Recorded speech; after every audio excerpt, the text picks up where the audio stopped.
It's 1925, and a crowd gathers on a windswept hillside in Jerusalem. Mount Scopus, to be exact, a rocky ridge wedged between the old city and the Judean desert. They've come from all over the world for a dedication ceremony. In the front rows sit dignitaries and luminaries. British statesman Lord Arthur Balfour, Chief Rabbi Abraham Cook, the poet Chaim Nachman Bialik, philosopher Martin Buber, all here to witness the dream becoming reality. Today is the inauguration of the Hebrew University of Jerusalem, the first modern research university in the land of Israel.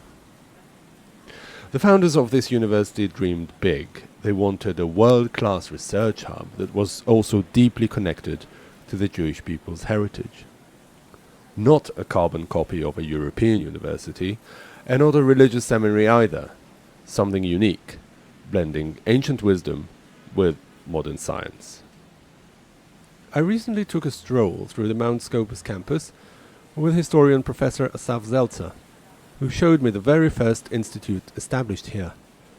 The Institute for Jewish Studies embodied that vision, a dialogue between old and new. This is the first research institute of the university, the Mendel Institute, which declared itself an institution of research institutes. It was established in dialogue with two worlds, the world of Jewish studies institutes in Germany, and on the other hand, the world of the yeshivas in the land of Israel. We are neither one nor the other. We'll do things differently here in Jerusalem. In other words, from day one, Hebrew University set out to bridge tradition and innovation. And to build this bridge, the founders enlisted some of the greatest minds of the age. One of them was Albert Einstein, already a global celebrity in 1925, who lent not just his fame, but his active involvement to the new university. Professor Zeltzer notes that Einstein's fingerprints were all over Hebrew University's early years. Einstein is an important figure because he was involved with the university from its inception. He didn't exactly love the nationalist idea, mind you, but he understood that the Jewish people have strength and capability, so he needed to support them in creating the framework. Therefore, he was very involved in choosing the faculty members. Einstein's trip to America with Chaim Weizmann, those famous photographs of him on the ship, that was actually Einstein's first time in America, and it was in order to raise money for the Hebrew University. In other words, he was connected to it from the start, somewhat ideologically, but mainly operationally, even decided who would be here. In fact, he also served as editor of the university's first academic journal, and had the privilege of delivering the first academic lecture. I know no public event which has given me such delight as the proposal to establish a Hebrew University in Jerusalem, Einstein wrote in his diary in 1921, as the plans were gaining traction. And he wasn't the only one. The Hebrew University was championed by Jewish luminaries like Dr. Chaim Weizmann, who would become Israel's first president, and cultural icons like Chad Ha'am, Bialik, and Buber. At the opening ceremony on April 1st, 1925, Menachem Usishkin, a Zionist leader, stood up and declared in Hebrew, "May this house on Mount Scopus be a house of science for all nations." The crowd of thousands erupted in applause.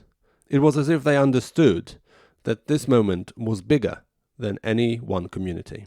They hoped this new university would not only advance knowledge for the Jewish people, but also share it with the world.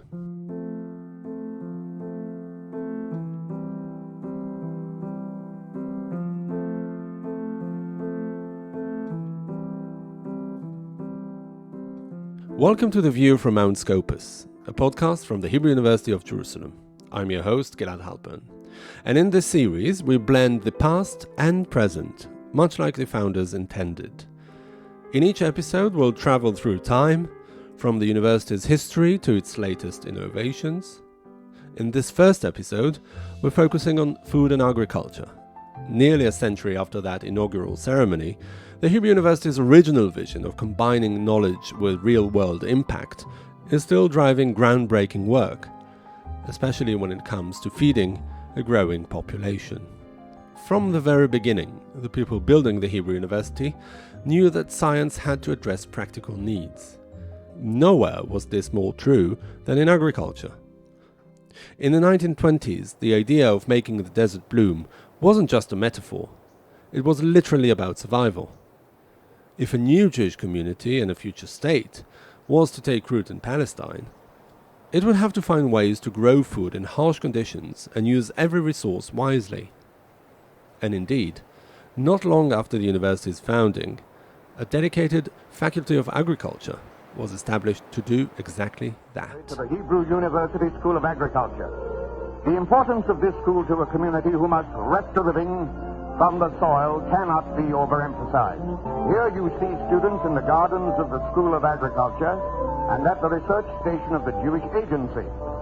These boys and girls are preparing to be the instructors and research workers in the tremendously important field of Palestinian agriculture. Here are some students at work in the laboratories. Here is an outdoor class with another famous faculty member, Professor Volcanic, Dean of the Faculty of Agriculture. To him, all Zion owes an unending debt of gratitude, for it is he who was the father of scientific agriculture in modern Eretz Israel. Today that mission continues, from smart greenhouses that save water to molecular studies of taste that could transform our foods. We are in Rehovot, about 30 miles from Mount Scopus, at the Robert H. Smith Faculty of Agriculture, Food and Environment.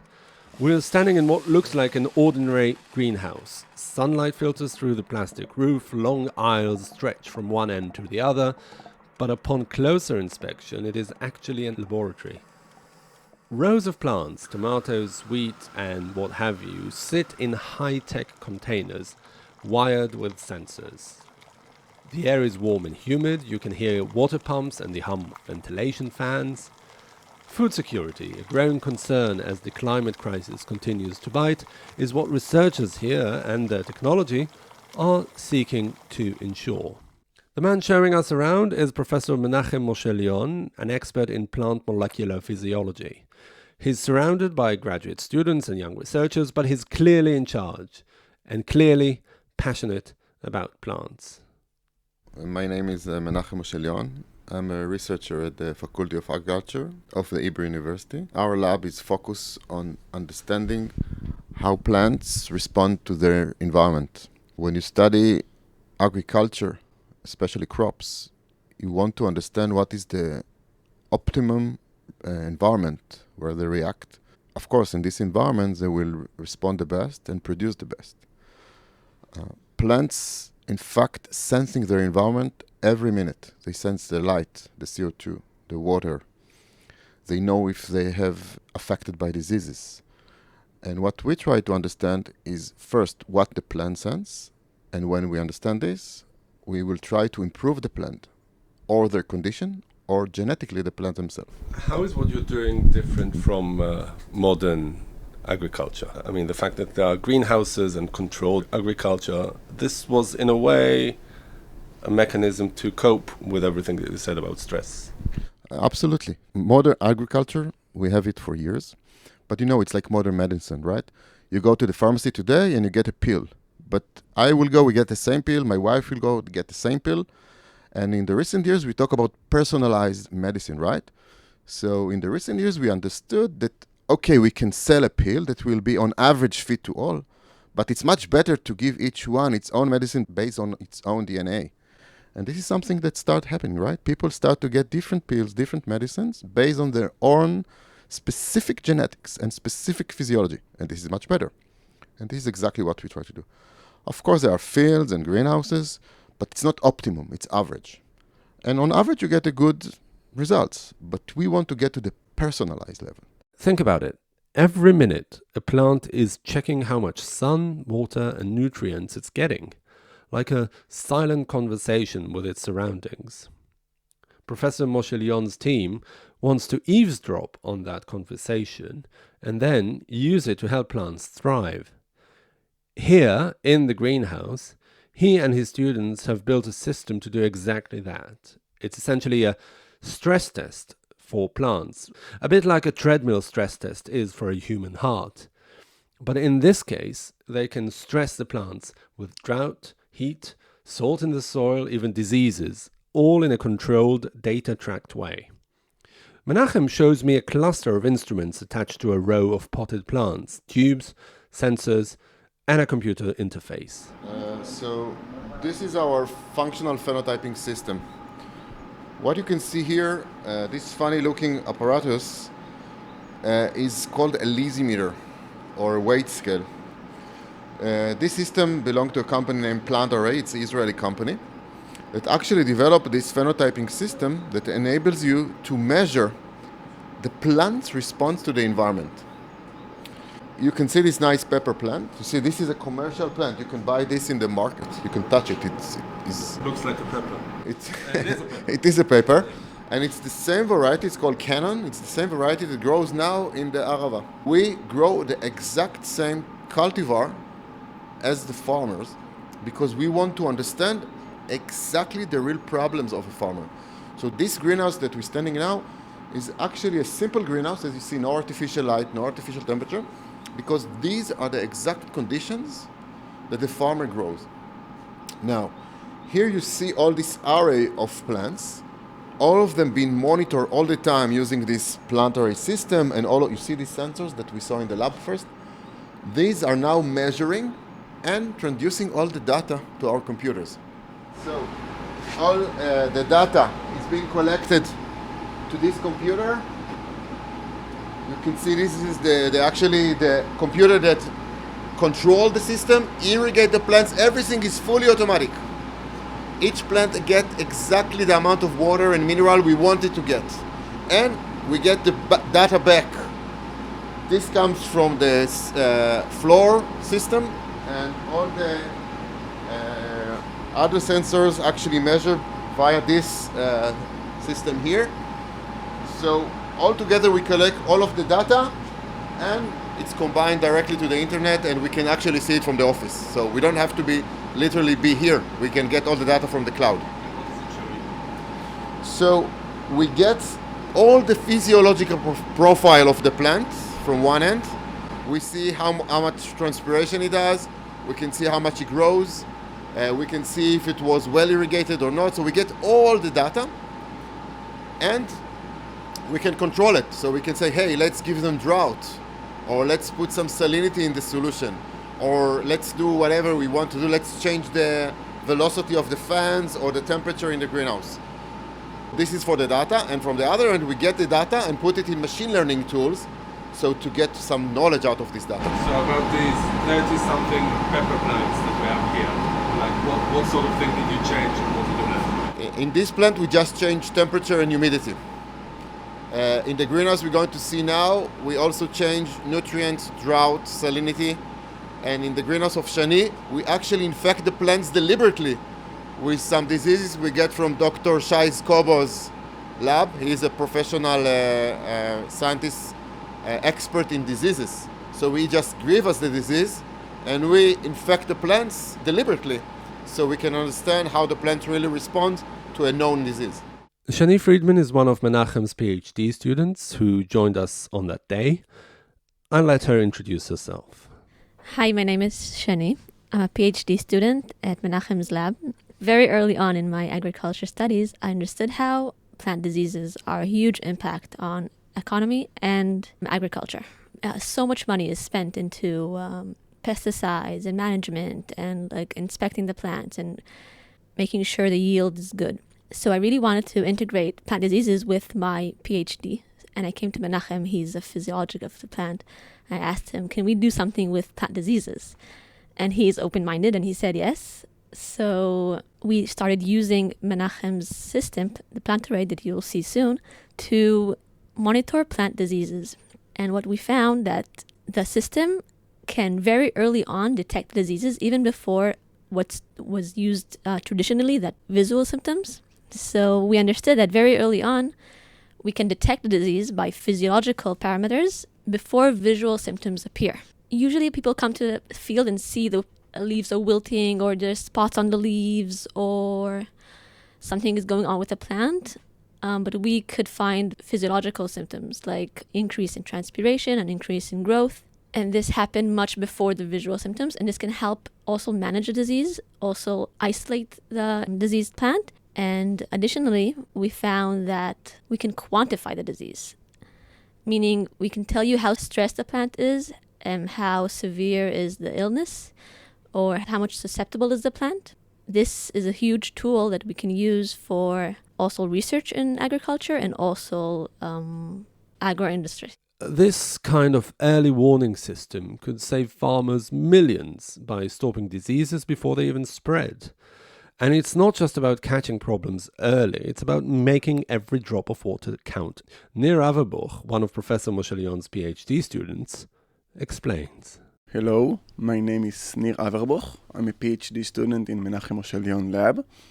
My research is focused on how spatial and temporal differences in meteorological parameters like temperature, humidity, solar radiation affect plants differently, which means different area in the greenhouse is sensing a bit different temperature, humidity.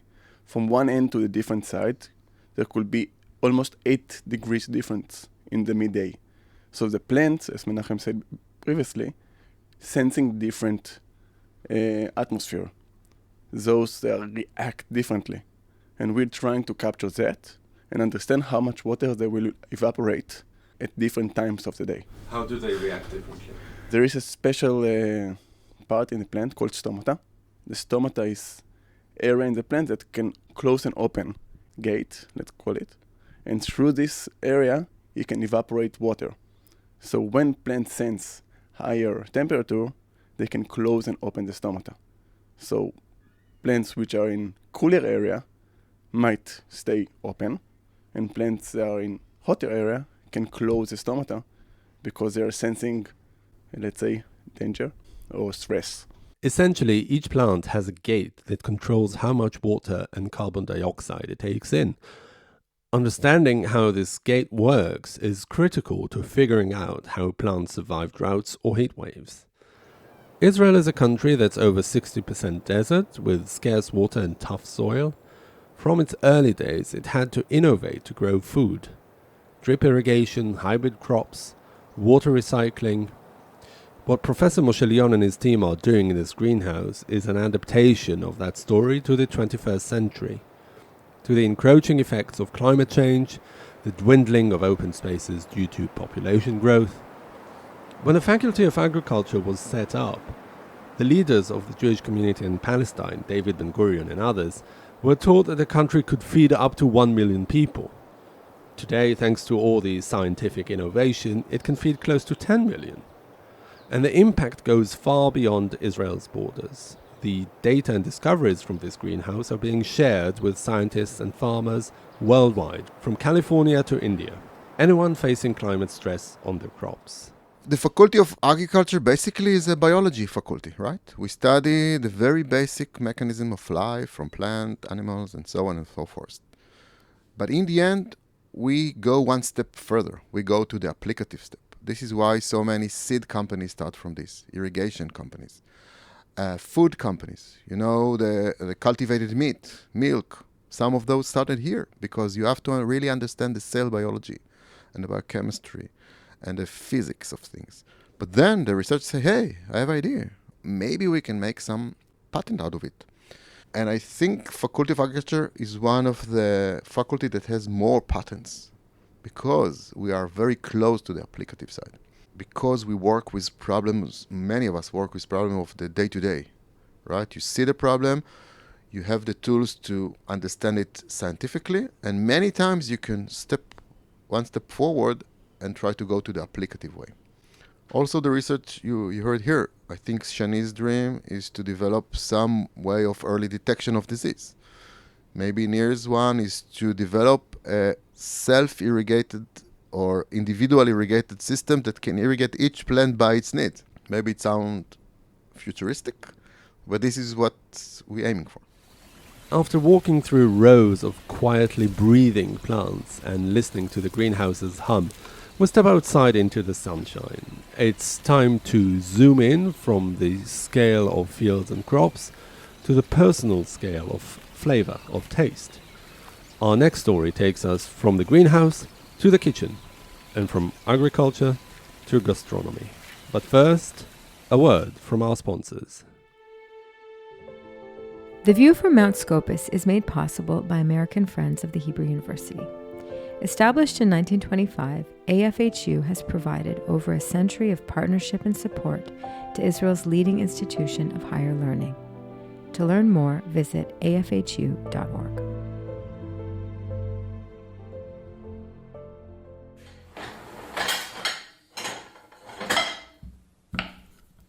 We're in a cozy kitchen in a home just outside Jerusalem. Professor Masha Niv is at the counter next to her husband Avner. Masha is a leading researcher in taste chemistry at the Hebrew University's Faculty of Agriculture. Avner Niv is a chef by training and a lecturer in wine and food. There's a pot of coffee brewing, the aroma fills the air, and I'm served cookies and a lemon pie that, I made sure to ask, were baked by Masha. Together, Masha and Avner make quite the pair. One investigates taste with scientific rigor, the other with culinary artistry. Together, they've invited me to experience how taste works on multiple levels. So what is taste to a chef? Hi, my name is Avner Niv. I'm a lecturer at the Faculty of Agriculture. I'm a lecturer for wine and for food. The whole perspective of food and taste is definitely a very, very complicated issue. I would say it involves the sense of the actual taste of food, but of course there is the smell and also the ears and the feeling of the food. So there are all kind of sensory that involve the taste. Okay, I get the mouth, I get the nose. Right. But where do the ears and the mind come in? Well, of course, when you cut into, for example, if you cut into fresh bread or fresh baked good, you hear it. You hear the crispiness, and especially for me, if I cut like a baguette, and I don't hear the crispiness, I know it's not a good baguette, for example, right? Or if you have a very good fish and you cut into the fish. You have this. I know it's difficult to amount it or to put it into words, but you have this thing of the exact the way you slice it. But maybe it's because I'm a chef and I work with food so much on a daily basis. I get it. Where Avner brings an intuitive grasp of flavor, Masha approaches it through science.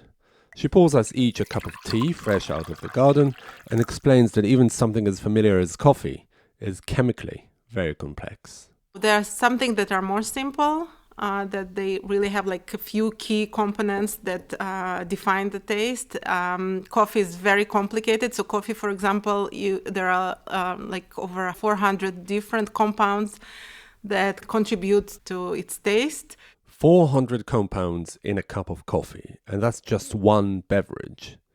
Wine, another specialty of Avner's, is a whole different story. Masha tells us that humans have around 5 basic taste modalities, that is sweet, bitter, sour, salty, and umami. But behind each taste is a flurry of molecules and a specialized receptor in our taste buds detecting those molecules. As a computational chemist, Masha set out to map this hidden world of flavor molecules. When she started her lab at Hebrew University, she chose to focus on one of the most puzzling taste modalities, bitterness. Why bitter? Because bitterness is actually incredibly complex. Our bodies have 25 different bitter taste receptors, far more than for sweet, for example, and nobody had catalogued all the bitter molecules out there. So Masha Niv decided to change that. The reason I chose bitter taste is because there are 25 different bitter taste receptors in the human body, and now we have over 2,000 bitter molecules that we gather in our bitter DB database. But when I started, there was like no database. It was just there are many molecules. It was something kind of general. So on one hand, it was complex enough, but probably not as complicated as smell, because it was still just one taste. Bitter DB. Yeah, that's what it's called. It became a central resource for scientists around the world. By collecting and computationally analyzing thousands of bitter compounds, Professor Niv and her team are uncovering patterns. Why certain molecules taste bitter, how those taste receptors each respond differently, and even what other roles those receptors play in the body. This research has some sweet potential outcomes. The food industry is very interested in bitterness inhibition and in sweetness enhancement, right? So we actually have very cool research now that several directions. So one of the things that we have recently found in a collaborative project, that one of the receptors for bitter taste, in addition to having a binding pocket for the ligands that can bind for this to sense the outside of the cell, it actually has an additional pocket, and it can also probably sense with this additional pocket inside the cell. So this is a very surprising finding, because the whole idea of these receptors was thought to be it sits at the membrane, it senses what's happening outside. But now we found, using cryo-EM, cryo-electron microscopy technology, the structure of the receptor together with the molecule found both at the top and the bottom. The top and the bottom of the receptor. Of the receptor. Okay. So now it means that we have now a completely new place where we can try to find inhibitors. We already found inhibitors. So this is like a completely novel way of inhibiting these receptors. So this is one exciting direction. Has it been tried already? We did find inhibitors, and we are now characterizing where exactly they bind. So it could be complicated, it could be both. This is what we are looking into now. So basically it will allow us to engineer additional, well, yeah, I don't know if it's really engineer taste, but additional ways of blocking bitter taste. Imagine medicine that doesn't taste awful. A bitter cough syrup that a child can take without making a face because a bitterness blocker was added. Or consider healthy foods like broccoli or grapefruit that some people avoid due to bitterness. What if we could tone that down just enough to make them more appealing without losing nutrition? On the flip side, understanding sweet taste at the molecular level could help create better sugar substitutes, ones that satisfy our sweet tooth without the calories or aftertaste. The sugar reduction, of course, is important for weight management. Because if you decrease bitterness, you'll need less sugar. Sugar remains to be very attractive taste, and if we are able to obtain sweet perception without actually using so much sugar, then it would be better for us. So we have various ideas and directions and tools to actually look at combinations of different compounds and to look for enhancement of sweetness. So replacement is one option, but another option is what would happen if you combine one sweetener with another, or sugar with something else, or you do other tricks so that altogether it is perceived as more sweet. Masha's eyes light up as she describes a recent project. During the COVID-19 pandemic, many people lost their sense of taste and smell. Her lab analyzed data from patients to see how the virus was affecting taste receptors. So I think here the contribution was important, because if you have it, you might think it's like that. But if you lose it, it's really a big problem, because it affects the appetite, it affects well-being, it affects the mood.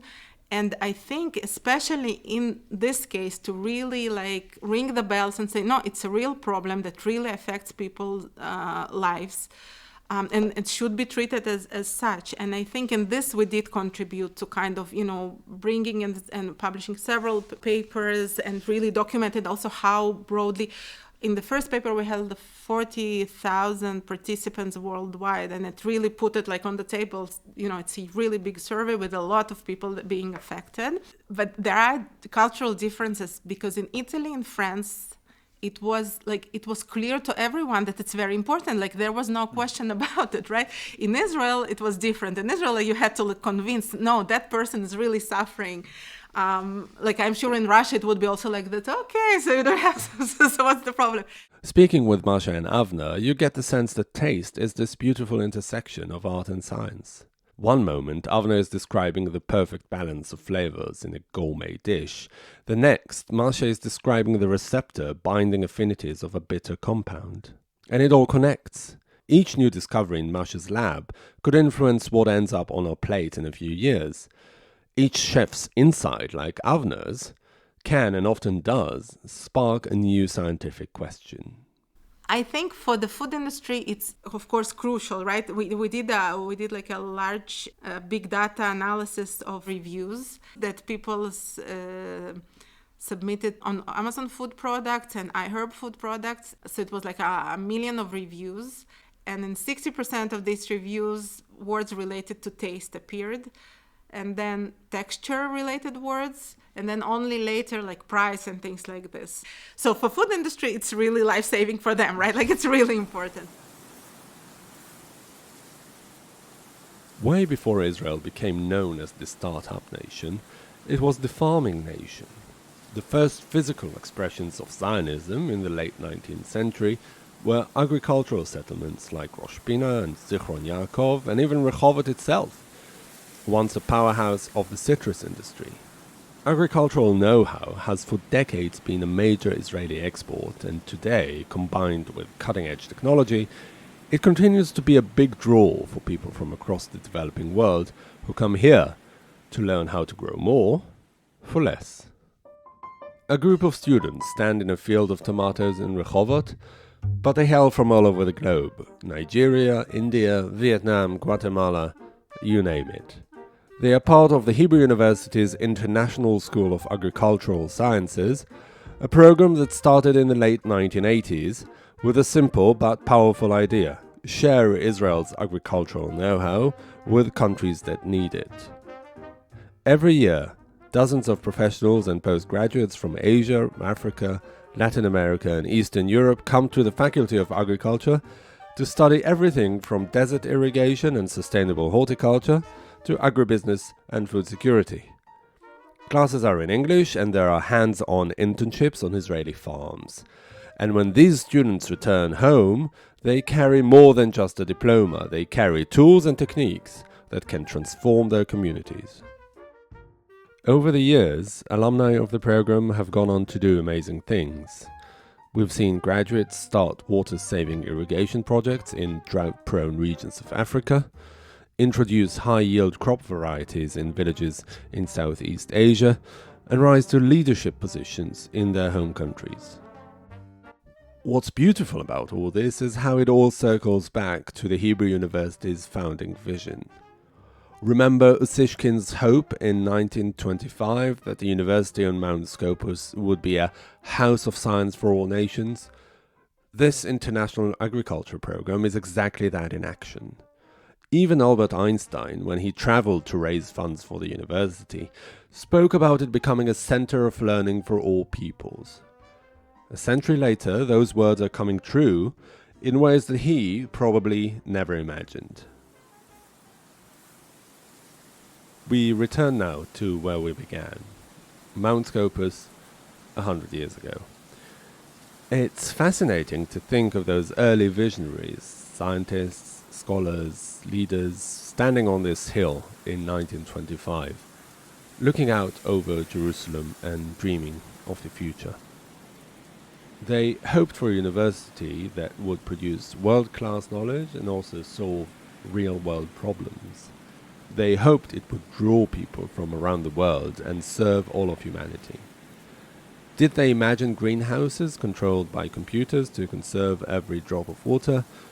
Could they foresee databases of taste molecules and AI models predicting crop yields? Probably not.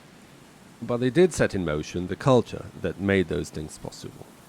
They built an institution where innovation is coupled with purpose. It all ties back to that original spirit on Mount Scopus in 1925, and the connection runs even deeper through time.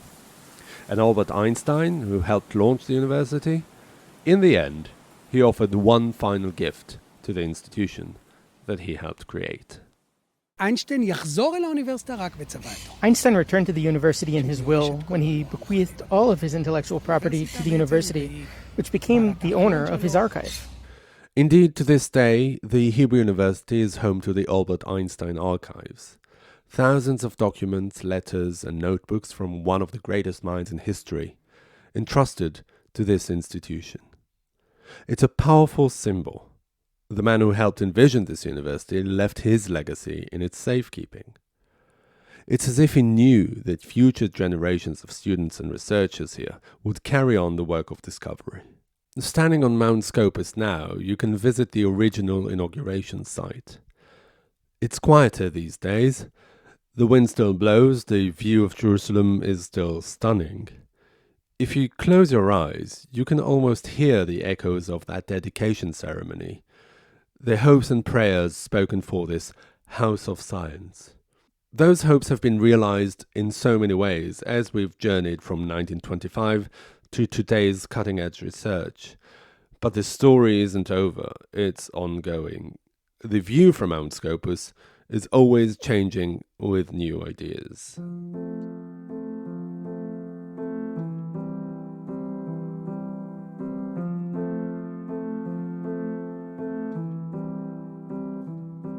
Thank you for listening to The View from Mount Scopus. Many thanks to executive producer Talka Oz, to technical producer Leo Peleg, and the Hebrew University's Division for Advancement and External Relations and its American friends. If you liked what you heard, don't forget to subscribe and give us a 5-star rating. It really makes a huge difference. And if you know someone who'd love this episode, go ahead and share it with them. In our next episodes, we'll explore other facets of Hebrew University's impact. We hope you'll join us again. And until then, shalom from Jerusalem, and see you next time on The View from Mount Scopus.